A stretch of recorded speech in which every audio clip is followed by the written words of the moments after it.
आमची माणसं.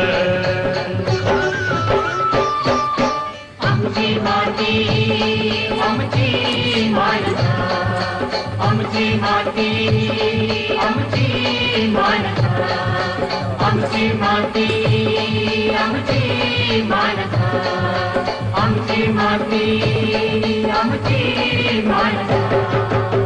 लागवड करणार आहे. पुढे आपल्याला मिरची लागवड केल्याची दिसून येते.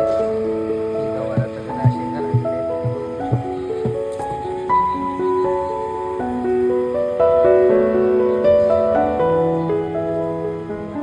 या ठिकाणी मिरचीची सुद्धा लागवड केलेली मिरची आपण बघू शकतो. या ठिकाणी मिरची सुद्धा आलेली आहे. चांगल्या प्रकारे मिरची आहे आणि